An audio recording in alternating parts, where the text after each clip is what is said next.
UP का सियासी रण सज चुका है। कानून व्यवस्था की क्या स्थिति थी, इससे आप भली भांति परिचित है।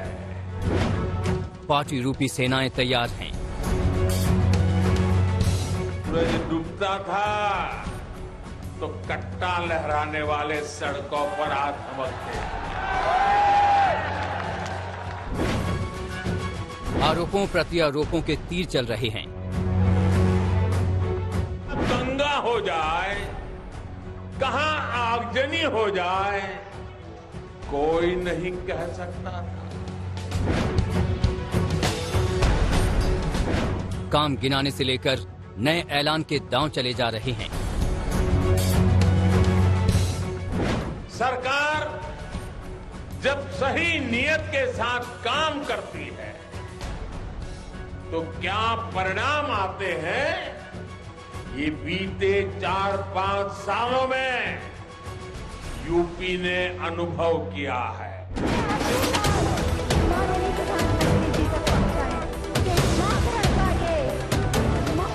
लेकिन इस सारी जंग के बीच बीजेपी के सबसे बड़े महारथी के रूप में उभरे हैं प्रधानमंत्री नरेंद्र मोदी। मोदी के चेहरे पर वोट पड़ता है, ये कोई राज की बात नहीं है। योगी सरकार के काम के साथ बीजेपी यूपी के रण में मोदी के नाम के साथ आक्रामक तरीके से उतर रही है। यकीन नहीं आता तो याद कर लीजिए कि पीएम मोदी 23 दिन के भीतर छठी बार, जी हां छठी बार यूपी के दौरे पर जा रहे हैं और अपने चुनाव क्षेत्र वाराणसी में तो आज उनका 10 दिन के भीतर ही दूसरा दौरा है। पूर्वांचल यूपी में सत्ता की चाबी है और लखनऊ का सिंहासन पूर्वांचल के रास्ते ही हासिल होता है, ये किसी से छुपा नहीं है। पूर्वांचल की सियासी अहमियत आपको बाद में बताएंगे। पहले पीएम के आज के वाराणसी दौरे के बारे में जान लीजिए। 10 रोज पहले ही पीएम ने वाराणसी के कायाकल्प का पूरा नक्शा सामने रखा था, जब उन्होंने अपने दिल के सबसे करीब रहे काशी कॉरिडोर को देश को समर्पित किया था। उन्होंने रात को काशी की गलियां नापकर ये भी बता और जता दिया था कि भोलेनाथ की नगरी की अहमियत उनके लिए क्या है। और आज पीएम दोबारा वाराणसी को नई सौगातें देने जा रहे हैं। आज पीएम काशी को पूरे 2100 करोड़ की सौगातें देने जा रहे हैं। कुल प्रोजेक्ट की तादाद है 27। काशी को आज कई प्रोजेक्ट की सौगात मिल रही है। इनमें सबसे अहम है काशी के करखियाव बनास डेयरी संकुल। यहाँ 475 करोड़ के अमूल का प्लांट लग रहा है। इसके साथ 50 बेड के आयुष अस्पताल की योजना है। होम्योपैथिक मेडिकल कॉलेज भी खुलेगा। काशी से पीएम का दिली जुड़ाव रहा है, ये उनकी बातों में साफ तौर पर झलकता है और कामों में भी दिखता है।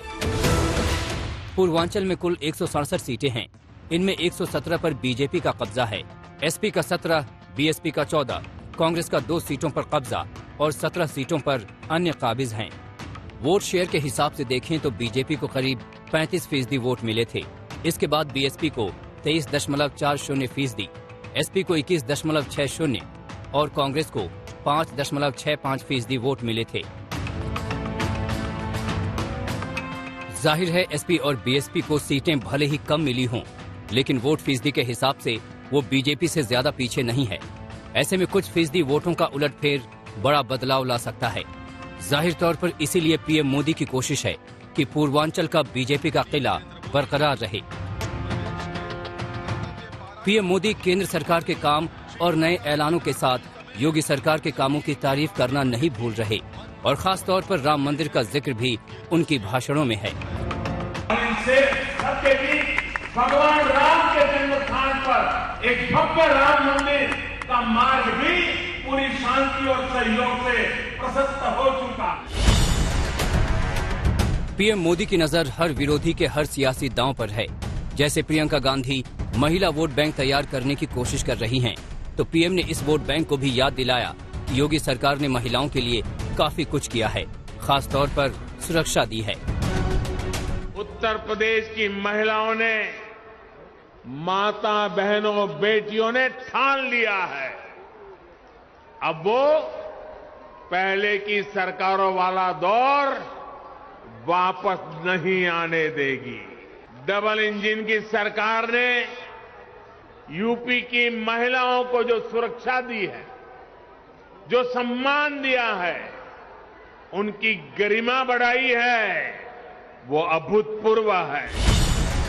यूपी पर पीएम का खास जोर है तो इसके सियासी मायने हैं। पहले दौर में ही आक्रामक तरीके से उतरकर पीएम और बीजेपी कई निशाने साधना चाहते हैं।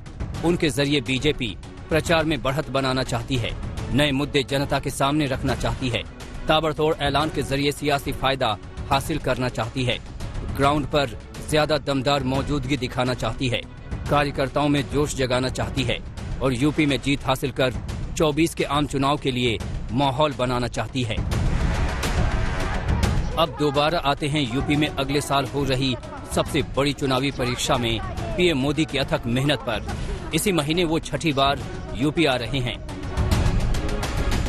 उत्तर प्रदेश पर प्रधानमंत्री का कितना जोर है ये उनके दौरों से समझा जा सकता है। हालिया यूपी दौरे देखकर आसानी से समझा जा सकता है। दिसंबर महीने में ही आज छठी बार वो यूपी आ रहे हैं। पीएम मोदी ने 7 दिसंबर को गोरखपुर खाद कारखाने का उद्घाटन किया। 11 दिसंबर को बलरामपुर में सरयू नहर परियोजना का लोकार्पण। 13 दिसंबर को काशी विश्वनाथ कॉरिडोर का उद्घाटन। 18 दिसंबर को शाहजहांपुर में गंगा एक्सप्रेसवे का उद्घाटन और 21 दिसंबर को प्रयागराज में महिलाओं को सौगात। आज फिर से पीएम वाराणसी में होंगे तो 28 दिसंबर को कानपुर मेट्रो का उद्घाटन करेंगे। यूपी के रण में बीजेपी ने अपने 2 सबसे दमदार योद्धाओं को उतारा है। पीएम मोदी के साथ साथ गृह मंत्री अमित शाह के धुआंधार प्रचार का भी आगाज होने वाला है। शाह यूपी में चंद दिनों के भीतर कुल 7 दौरों में 21 रैलियां करेंगे। हर रैली में 7 सीटों पर फोकस रहेगा। इनमें कुल 140 सीटें कवर होंगी। अयोध्या, गोरखपुर और बरेली में उनके रोड शो होंगे। प्रचार में उतरने से पहले ही शाह ने यूपी में विरोधियों पर वार करने शुरू कर दिए हैं। ये लोग उत्तर प्रदेश का भला नहीं करते। जात पात में बांटना, दंगे कराना, तुष्टीकरण करना और वोट बैंक की राजनीति को आगे बढ़ाना। जैसे ही चुनाव आया है, अखिलेश जी को जिन्ना बहुत महान दिखने लगे हैं। मैं इतनी बड़ी भीड़ में बहुत सारे माइनॉरिटी के भाई बहन बैठे हैं, कोई आदमी ऐसा है जिसको जिन्ना में महान व्यक्ति की नजर आती है? कोई है?